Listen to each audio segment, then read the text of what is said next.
Hello दोस्तों, आज पुनः हम आपके बीच में ज्योग्राफी की क्लास लेकर आए हैं। आज हम लोगों का दूसरा दिन है और हम लोग पढ़ रहे हैं खगोल विज्ञान, जो भूगोल की एक शाखा है। आज इस खगोल विज्ञान का अगला टॉपिक पढ़ेंगे जिसका नाम है आकाशगंगा। आकाशगंगा अंग्रेजी में इसे गैलेक्सी कहते हैं। चूँकि कल हम लोगों ने ब्रह्मांड की उत्पत्ति से संबंधित जो सर्वमान्य सिद्धांत है, महाविस्फोट का सिद्धांत, जिसे जॉर्ज लेमेंतेयर ने दिया था। महाविस्फोट का सिद्धांत ये बताता है कि हमारे ब्रह्मांड की उत्पत्ति कैसे हुई है। कल हम लोगों ने उसे पढ़ लिया है। आज हम लोग गैलेक्सी को पढ़ेंगे, यानी आकाशगंगा पढ़ेंगे। तो आइए देखते हैं गैलेक्सी क्या है। चूँकि कल हम लोगों ने पढ़ा था ब्रह्मांड का निर्माण एक विशाल बादल जो हाइड्रोजन से बना था, हाइड्रोजन के विशाल बादल से हुआ है। ठीक है, यहीं से चूँकि ये बादल आगे चलकर इनमें संलयन की क्रिया होती है हाइड्रोजन में, और हीलियम बनता है। क्या बनता है भाई? हीलियम बनता है, जिससे ऊर्जा और लाइट यानी प्रकाश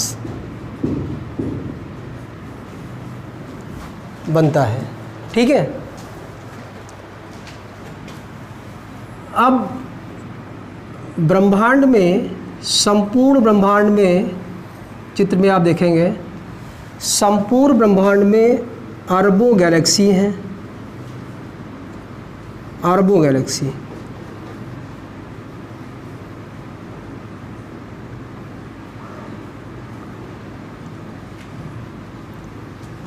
संपूर्ण ब्रह्मांड में अरबों गैलेक्सी हैं, अरबों आकाशगंगाएं हैं हमारे ब्रह्मांड में।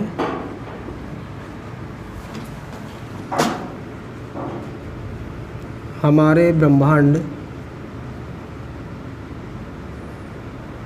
में अरबों आकाशगंगाएं हैं।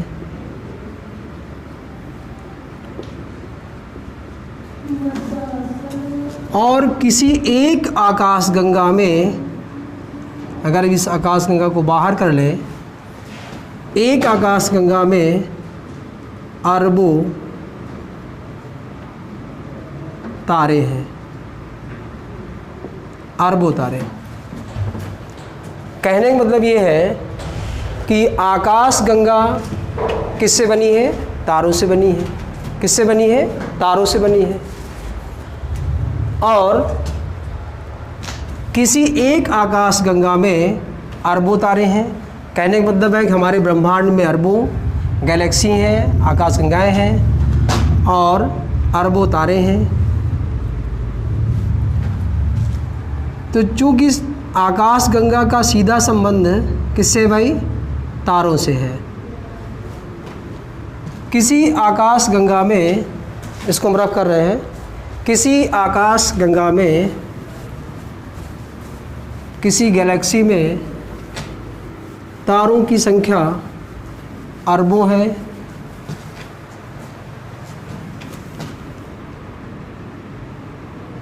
गैलेक्सी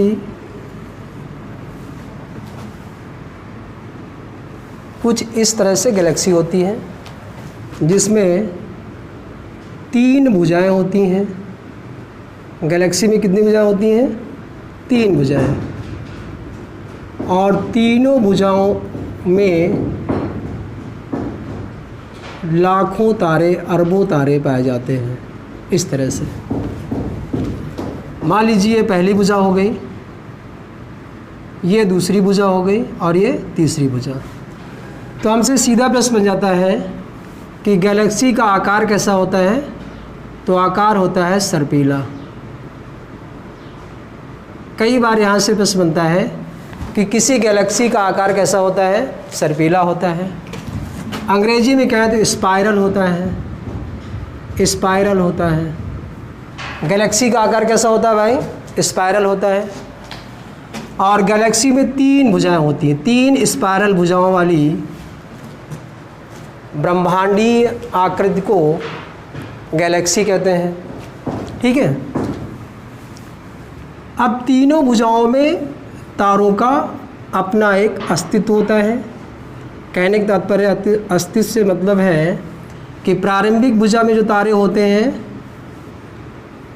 जो बाह्य भुजा है, चूँकि तीसरी नंबर की जो भुजा है उसे कहते हैं बाह्य भुजा।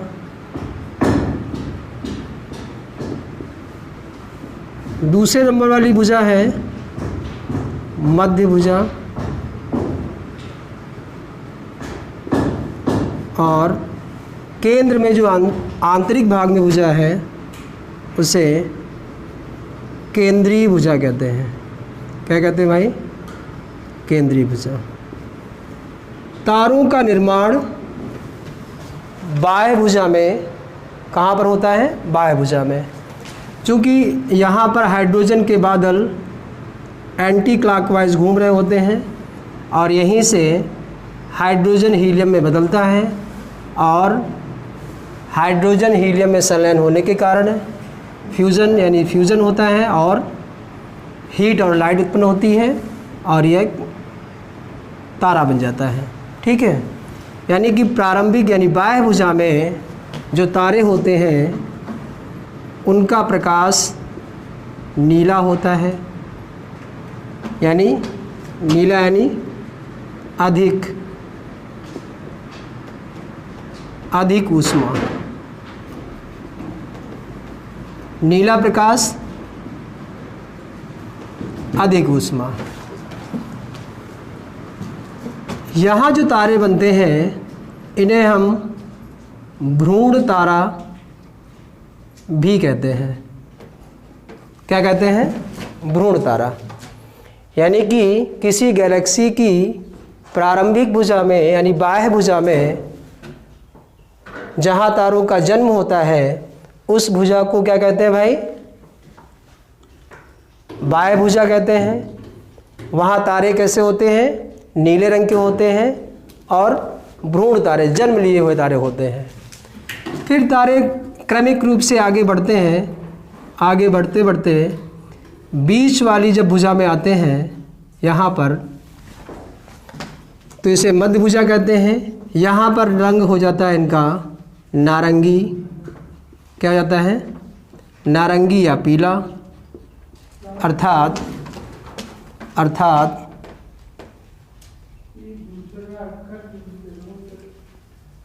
सॉरी, यहाँ ऊष्मा कर लीजिए। अर्थात कम ऊष्मा, कम ऊष्मा।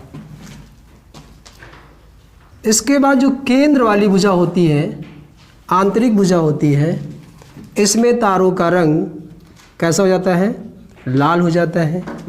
कैसा हो जाता है, लाल। और न्यूनतम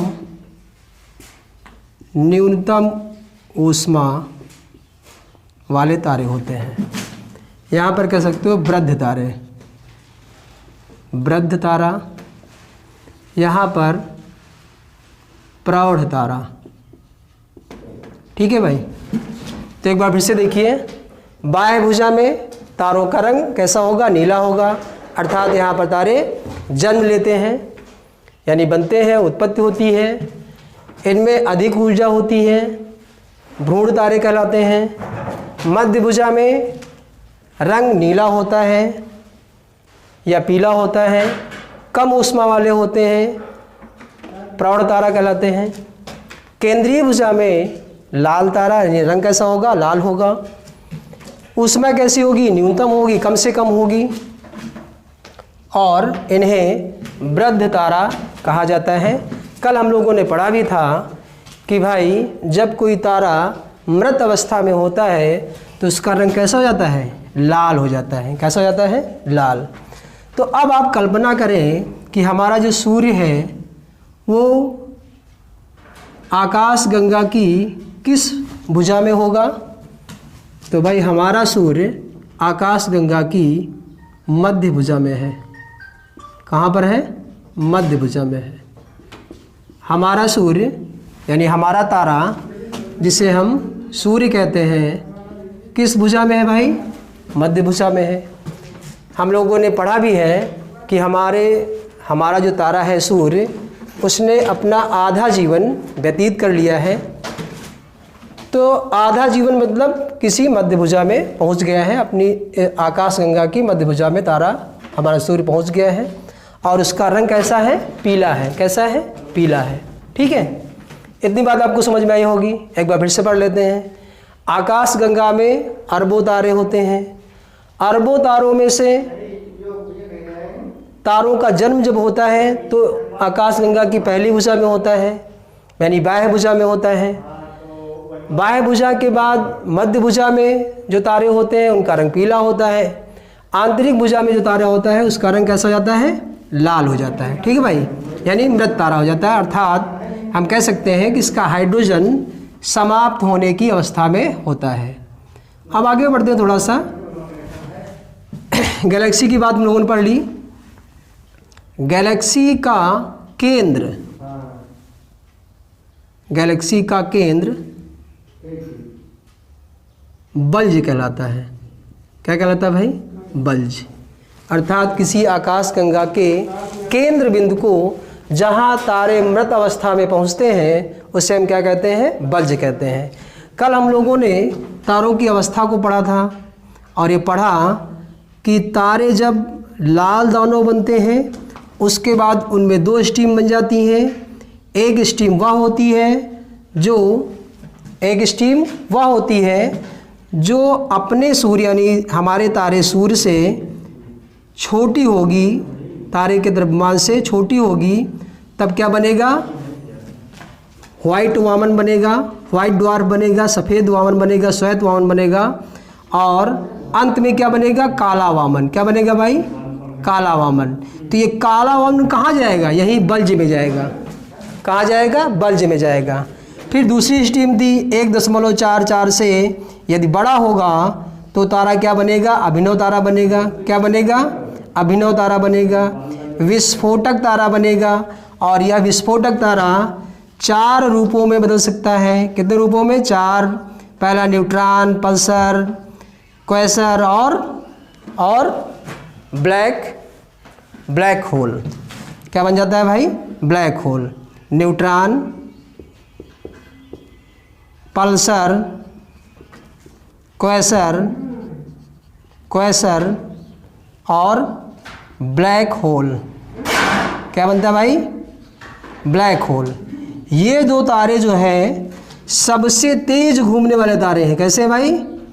सबसे तेज गति से घूमने वाले तारे।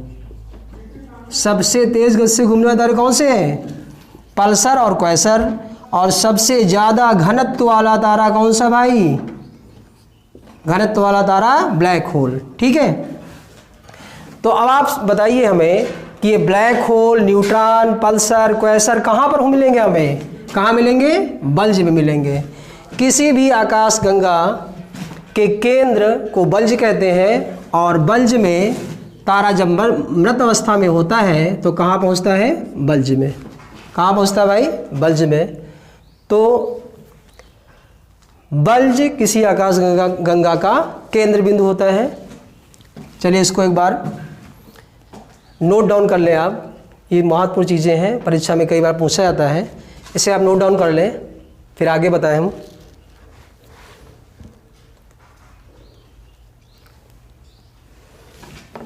चलिए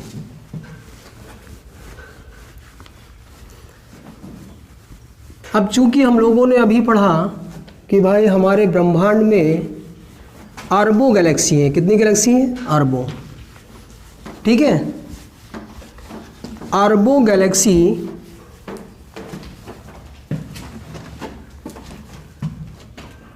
एक गैलेक्सी ये हो गई, एक गैलेक्सी ये हो गई, एक गैलेक्सी ये हो गई, एक ये हो गई। 1 2 3 और 4। यहाँ हमने 4 ही बनाई हैं अरबों, बहुत ज़्यादा हैं, ठीक है। अब गैलेक्सी प्रायः हमारे ब्रह्मांड में 3 के समूह में पाई जाती हैं। तो एक प्रश्न यहाँ से बनता है कि ब्रह्मांड में गैलेक्सी 3 के झुंड में, 3 के समूह में पाई जाती हैं, ठीक है, जिसे हम क्लस्टर कहते हैं। क्या कहते हैं भाई? क्लस्टर कहते हैं। अर्थात गैलेक्सियों के समूह को क्या कहा जाता है? क्लस्टर कहा जाता है। क्या कहते हैं? क्लस्टर। अब इन गैलेक्सियों में हम लोग बात करते हैं, बहुत सारे तारे हैं, ठीक भाई। इनमें से कोई एक ऐसी गैलेक्सी होगी जिसका संबंध हमसे होगा, हमसे होगा, आपसे होगा, यानी पृथ्वीवासियों से होगा, ठीक है। तो चूंकि हम लोगों ने पढ़ा कि गैलेक्सी में बहुत सारे तारे हैं, तो बताओ भाई हमारे तारे का नाम क्या है? हमारे तारे का नाम है सूर्य। क्या नाम है? सूर्य। तो इसका मतलब है कि हमारा तारा सूर्य जिस गैलेक्सी में होगा उसी गैलेक्सी का संबंध हमसे है। किससे है? हमसे है। यानी कि फिर सुनिए हमारी बात, कहने का मतलब है कि अगर हमसे कहा जाए कि भाई किस गैलेक्सी का संबंध हमसे है, हमसे मतलब हम पृथ्वीवासियों से है, तो चूंकि हम लोग जानते हैं कि गैलेक्सी का निर्माण तारों से हुआ है। किससे हुआ है? तारों से हुआ है। अब कहने का मतलब है कि हमारा जो तारा सूर्य है जिस गैलेक्सी में होगा उसी गैलेक्सी का संबंध हमसे है। तो आइए देखते हैं, गैलेक्सी, जिस गैलेक्सी में हमारा तारा सूर्य है उसका नाम है मंदाकिनी। क्या नाम भाई? मंदाकिनी। इसके पहले अभी हम लोगों ने पढ़ा कि गैलेक्सी या आकाशगंगा सदैव 3 के झुंड में पाई जाती हैं। 3 झुंड यानी गैलेक्सियों के झुंड को क्लस्टर कहते हैं। क्या कहते हैं? क्लस्टर कहते हैं। अब मंदाकिनी जिस गैलेक्सी का संबंध हमसे है उस गैलेक्सी को मंदाकिनी कहते हैं या मिल्की वे कहते हैं। क्या कहते हैं भाई? मिल्की वे कहते हैं या फिर दुग्ध मेखला कहते हैं। दुग्ध मेखला कहते हैं, ठीक है। तो हमारी गैलेक्सी कौन सी भाई? मंदाकिनी है। हमारी गैलेक्सी में हमारा सूर्य है, हमारा तारा जिसे हम सूर्य कहते हैं। अब प्रश्न बनता है कि ये जो क्लस्टर है, चूँकि क्लस्टर हमने बताया आपको 3 गैलेक्सियों के झुंड को क्या कहते हैं भाई? क्लस्टर कहते हैं। हमारी गैलेक्सी मंदाकिनी है, तो हमारी गैलेक्सी जिस झुंड में है इसका मतलब है उसमें 2 गैलेक्सी और होंगी। क्यों भाई? होंगी ना। जिस गैलेक्सी में हम रहते हैं उस गैलेक्सी में 2 गैलेक्सी और होंगी। कौन कौन सी? पहली गैलेक्सी यहाँ पर लिखते हैं एंड्रोमेडा। कौन सी भाई? Andromeda Galaxy. कौन सी गैलेक्सी? Andromeda Galaxy. इसे खगोलीय भाषा में NGC 31 कहते हैं। सामान्य भाषा में कहा जाता है एंड्रोमेडा, खगोलीय भाषा में NGC 31 है। यानी कि जो गैलेक्सियों का झुंड क्लस्टर है उस क्लस्टर में हमारी गैलेक्सी है। हमारी गैलेक्सी में जाहिर सी बात है 2 गैलेक्सी और होंगी, तो उनमें से एक गैलेक्सी कौन सी है? NGC 31 जिसे एंड्रोमेडा कहते हैं। और यहीं से एक प्रश्न बन जाता है कि हमारी गैलेक्सी मंदाकिनी के सबसे नज़दीक, सबसे पास गैलेक्सी कौन सी है? तो उसे हम कहेंगे एंड्रोमेडा गैलेक्सी। कई बार यहाँ से प्रश्न बनता है कि हमारी गैलेक्सी मंदाकिनी के सबसे नज़दीक गैलेक्सी कौन सी है? तो वह कौन सी भाई? एंड्रोमेडा। खगोलीय भाषा में क्या कहते हैं? NGC 31। इसे आप नोट कर लें। अब 3 गैलेक्सियों में एक गैलेक्सी और बच गई भाई। इसे क्या कहते हैं? इसे कहा जाता है NGC-33। हालांकि इससे बहुत मतलब नहीं है, क्योंकि सबसे नज़दीक की बात पूछी जाती है। कई बार परीक्षाओं में पूछा गया है, जैसे UPSI हो गया, लेखपाल हो गया, और विभिन्न प्रतियोगी परीक्षाओं में कई बार यहाँ से पूछा गया है कि हमारी गैलेक्सी के सबसे नज़दीक गैलेक्सी कौन सी है। तो आपका आंसर क्या होगा? एंड्रोमेडा। अब चूंकि हम लोगों ने यहाँ क्लस्टर पढ़ा, तो क्लस्टर में भाई एक गैलेक्सी और बच रही है। तो और जो गैलेक्सी बच रही है, तो आपके मन में एक प्रश्न आएगा कि भाई ये तीसरी गैलेक्सी कौन सी है, क्या नाम है इसका? तो इसका खगोलीय नाम क्या है बच्चों? NGC-33। यहाँ तक बात क्लियर हो गई होगी। इसको भी आप एक फिगर बना लें और यहाँ पर नोट कर लें। 2-3 बातें नोट कर लें। पहली बात आपको नोट करनी है कि हमारी गैलेक्सी जिसका हमारा हमसे संबंध है उसे मंदाकिनी कहते हैं, मिल्की वे कहते हैं, या दुग्ध मेखला कहते हैं। नाम एक ही है, ठीक है। हिंदी में मंदाकिनी, फिर मिल्की वे, और मिल्की वे का हिंदी उच्चारण क्या बन गया? दुग्ध मेखला, ठीक है। अब यहाँ से अगला प्रश्न बन जाता है कि हमारी गैलेक्सी के सबसे पास की गैलेक्सी कौन सी है, सबसे नज़दीक गैलेक्सी कौन सी है? तो वो गैलेक्सी है एंड्रोमेडा, जिसे हम खगोलीय भाषा में NGC-31 कहते हैं। फिर तीसरी गैलेक्सी यहाँ आ जाती है, तीसरी गैलेक्सी कहते हैं NGC-33, ठीक है। इसको आप नोट डाउन कर लें।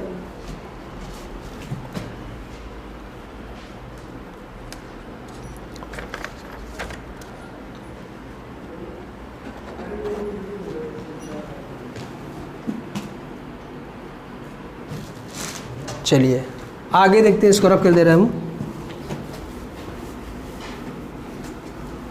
भाई गैलेक्सी से कई बार प्रश्न बनते हैं और मेरी ये कोशिश रहेगी कि आप सबको ये पूरा चैप्टर समाप्त होने तक गैलेक्सी से बनने वाले, आकाश गंगा से बनने वाले जितने भी ऑब्जेक्टिव क्वेश्चंस हैं वो आपको यहीं इसी वीडियो से, इसी चैप्टर से तैयार हो जाए, आपको कहीं और देखना पढ़ना ना पड़े। तो प्लीज़ सब लोग ध्यान से वीडियो को देखें और मुख्य बातों को नोट डाउन करते रहें। तो आइए भाई, मान लीजिए अभी हम लोगों ने गैलेक्सी पढ़ लिया है। ये मान लो एक कोई गैलेक्सी है, ठीक है, गैलेक्सी है। हम लोगों ने बात की कि हमारा सूर्य जिस गैलेक्सी में है उसे कहते हैं मंदाकिनी। क्या कहते हैं भाई? मंदाकिनी कहते हैं। अब मान लीजिए हमारा सूर्य इस भुजा में है, हमारा तारा जो है उसे हम क्या कहते हैं? सूर्य कहते हैं, ठीक है।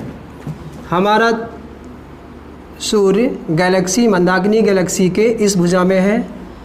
तो सूर्य के सबसे नज़दीक जो तारों का समूह है, सूर्य के नज़दीक जो तारों का समूह है, समूह की बात कर रहे हैं हम, किसी तारे, इंडिविजुअल तारे की बात नहीं कर रहे हैं। सूर्य के सबसे नज़दीक का जो तारों का समूह है उसे नक्षत्र कहते हैं। क्या कहते हैं भाई? नक्षत्र। हमारी मंदाकिनी में हमारा सूर्य है, सूर्य के सबसे नज़दीक तारों के समूह को क्या कहते हैं? नक्षत्र कहते हैं। और नक्षत्रों की वर्तमान संख्या 89 है, 89 है। तो आपसे प्रश्न पूछेगा कि नक्षत्रों की संख्या कितनी है? नक्षत्रों की संख्या कितनी है भाई? 89 है, ठीक है। इसके बाद हमारे सूर्य के सबसे, एक मिनट, नक्षत्र यहाँ नहीं लिखेंगे, सॉरी फॉर दिस, यहाँ पर लिखेंगे तारामंडल। क्या लिखेंगे भाई? तारामंडल। सूर्य के सबसे नज़दीक तारों का समूह जिसे हम तारामंडल कहते हैं, और वर्तमान में तारामंडल की संख्या 89 है। क्या है भाई? 89 है। इसके बाद सूर्य के सबसे नज़दीक नक्षत्र को कितने हैं? सूर्य के सबसे नज़दीक नक्षत्रों की संख्या 27 है। कितनी है? 27 नक्षत्र हमारी मंदाकिनी में सूर्य के सबसे नज़दीक है। इसके बाद अगला क्रम आता है, हमारे सूर्य के पास जो आकाशीय पिंड है, सूर्य के पास आकाशीय पिंडों को हम कहते हैं ग्रह कहते हैं। क्या कहते हैं भाई? ग्रह कहते हैं। और ग्रहों की संख्या कितनी है? पहले 9 थी, वर्तमान में 8 है। कितनी है? 8 है। 8 ग्रह हैं। तो आप इसको भी बना लें। हमारी मंदाकिनी, जिसे हम मंदाकिनी कहते हैं, हमारी गैलेक्सी जिसे हम मंदाकिनी कहते हैं, उसमें हमारा सूर्य है। और सूर्य के सबसे नज़दीक जो तारामंडल है, सूर्य के जो सबसे नज़दीक तारा हैं, उन्हें हम तारामंडल कहते हैं। आगे हम लोग तारामंडल कितने होते हैं, कुछ नाम है उनके महत्वपूर्ण, उनको हम सीखेंगे। उसके बाद सबसे नज़दीक नक्षत्र 27 है। सूर्य के नज़दीक जो आकाशीय पिंड है उन्हें ग्रह कहते हैं। ग्रहों की संख्या 8 है। तो ठीक है भाई, आज हम लोगों ने गैलेक्सी को पढ़ लिया है। आगे हम लोग कंटिन्यू करेंगे और अगला टॉपिक हमारा इसी का होगा तारा। और तारे में पढ़ेंगे, क्योंकि सूर्य का हमसे संबंध है, हमारा तारा कौन सा है? सूर्य है। तो हम लोग अगली क्लास में क्या पढ़ेंगे? सूर्य पढ़ेंगे। तो आज की क्लास यहीं से समाप्त करते हैं। तो भाई ये क्लास बहुत महत्वपूर्ण है आप सबके लिए। वीडियो को देखें, नोट डाउन कर लें इसको एक एक पॉइंट। और विभिन्न प्रतियोगी परीक्षाओं के लिए लाइक बीएड, एसआई और भी जो यूपी टेट, सुपर टेट, इन सब के लिए ये सब टॉपिक बहुत महत्वपूर्ण है। आगे हम लोग कंटिन्यू पूरी क्लास देंगे ज्योग्राफी की। धन्यवाद।